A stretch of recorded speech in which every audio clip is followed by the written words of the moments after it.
despite what you might be thinking, these two circles are not equal. I repeat, these two circles are not equal. One is in fact larger than the other. What I need you to do is determine which one that is. So, please raise your hand if you believe the blue circle is larger than the red. All right. Please raise your hand if you believe the red circle is larger than the blue. All right, very good. Now, before I said anything about these two circles, what was your first instinct? Equal, right? Because they look equal. And the reason why they look equal is because, in fact, they are equal. These two circles are identical. Yet I got just about every one of you to raise your hand and say that they're not. So what do we learn? That you can be manipulated like that to believe in something that goes against your natural instinct. Just imagine as a child you're taught that the blue circle is larger than the red. If you say it enough times, you convince yourself that's the truth. If you're told the lie enough times, it becomes part of your reality. And if enough people are taught that lie, that the blue circle is larger than the red, well, now it becomes part of the culture. And if that culture then passes that misinformation along to the next generation, well, now it becomes tradition. And what we have to remember is that just because we have a tradition doesn't mean it's morally acceptable. Tradition and morality are not always the same. I mean, can you think of any traditions that we once had in the United States of America that we no longer have? That today we think back and that was immoral?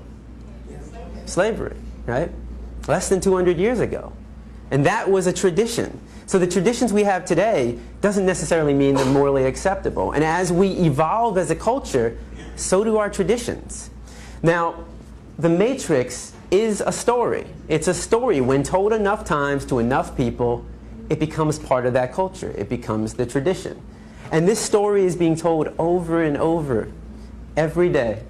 In fact, if you believe the image on the carton is where you're getting your milk from, you're deceiving yourself. This is a fantasy. It only exists in your head. It's a blue pill fed to you by the industry to get you to buy their product. This is the Matrix, the lie we tell ourselves about where our food is coming from. The reality is far more disturbing. 90 to 95% of the milk, the meat, and the eggs that we consume in the United States are coming from these conditions. In fact, every year in the United States, 10 billion, right? 10 billion are being slaughtered for food. So what that works out to be is that every second in the United States, 300 animals are killed, just like that. So 300, 600, 900, 1,200. By the time I'm done talking today, there'll be over 1 million animals that have been slaughtered. And most of us don't even blink an eye. I mean, how is it possible that in the United States of America we can slaughter 300 animals every second and not question that? Because of the story we've been told. The story justifies the action. If you say it enough times, you actually convince yourself that's the truth. How many of you were taught as a child you need to eat meat to get protein? I mean, I know I was. How many of you were taught you need to drink cow's milk to get strong bones? Not dog milk, not chimpanzee milk, not elephant milk, not rhino milk, not hippo milk, not tiger milk, not lion milk, not giraffe milk, not elephant milk. Did I say that already? I think you get the point. Not even our own mother's milk, but we need to drink cow's milk to get strong bones. The absurdity of drinking the milk from any other species and any other being besides our own mother, when it's said enough times, loses its absurdness. Now, the first thing we've been taught is that our diet is natural. You know, we eat meat, dairy, and eggs, so therefore it must be natural. So let's find out. Now, you have two images on the wall. I want you to tell me all the thoughts that come to mind when you see the image on the left. And don't be afraid to scream out. What do you see? Fresh, yum, sweet, right? If I come into the room with a basket of strawberries, how many of your mouth starts to salivate? Your mouth starts to water? If I take a strawberry and I put it under your nose, what do you smell? If I take a knife and I slice that strawberry in half and put that under your nose, now what do you smell? Notice how all the sensations remain the same. You see a strawberry and it looks like a strawberry. You smell a strawberry and it smells like a strawberry. And you take a bite out of a strawberry and surprise, surprise, it tastes like a strawberry. Banana? Exactly, it's a strawberry. But what thoughts come to mind when you see the image on the right? Cute. You know, when I go to a classroom, you'll get half the kids who say, oh, cute. Animal, pig, Wilbur, babe. So half the class will see an animal, and the other half of the class will see bacon, sausage, ham, pig, sweet pork, and hot dog. They'll see a food. It's one or the other. You're either seeing an animal or you're seeing food. Now, what would happen if I took one of the pigs living, brought him into the room right here, and put him right in front of you? Does that change it? Now what do we see? And I mean, what would we think if one of us got up and started chewing on the pig? Not very normal. If I come into the room with a pig under my arm, how many of your mouth starts to salivate? Right? If I took a knife and I sliced that pig in half and put that under your nose, now what do you smell? You smell the stench of death. You smell a rotting corpse, bacteria, decomposing flesh. You see, there's a process involved, and I'm here today to show you that process of how you convert this animal into this product. Why should it be kept a secret? Why should we not know what we're participating in and what we're putting in our body? Now, let's make the situation slightly more realistic. If I were to put a pig on this side of the room living and a butcher's knife on the side of that room, I mean, how many people would be willing to pick up the knife and take the life of that animal? It's very rare, right? And if somebody did that, that's all right, but how many people in this room would try to stop that person from doing that? Right? Would we try that? Of course. That's compassion. I mean, that is the greatest quality in the human race. There's no other species on this planet that has that level of compassion to extend to all living beings. But if you would stop somebody from killing a pig in front of you and then go home and have this for breakfast, well, that's called hypocrisy.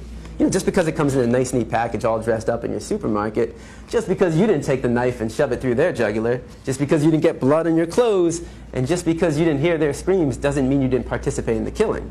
Every time we buy this product, we are supporting somebody else doing what we ourselves wouldn't want to do, what we ourselves wouldn't want to see, and what we ourselves wouldn't want to hear. Now, if you still see bacon sauce in the ham when I bring a pig into the room, what happens when I change it? Ah, right? It's the common response. Now, I've never heard anybody say yum. Nobody ever sees dog feet, hot dog. So why not? Why don't we see a food? We've been accustomed to view this animal as our pet.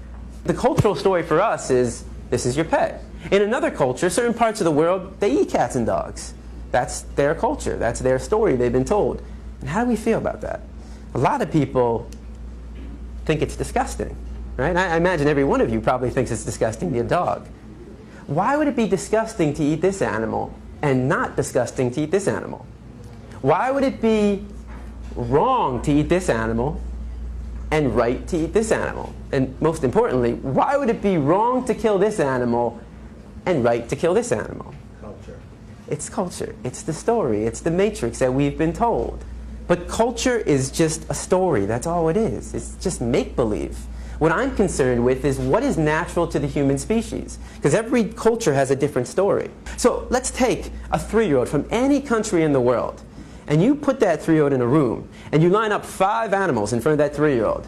A pig, a dog, a cow, a cat, and a chicken. Do you think the 3-year-old is going to know which one to eat and which one to pet? What's the 3-year-old most likely going to do, or try to do? Play with them all. It's going to try to play with them all. The 3-year-old has to be taught, no, no, no, no. Don't play with him. Eat him. Play with him. Pet him. That's what we were taught. We didn't choose our diet. Our diet is a learned behavior. We were raised to perceive this animal as your pet and this animal as your food. If you don't walk outside right now and you saw somebody taking a baseball bat to a dog's head, what would you do?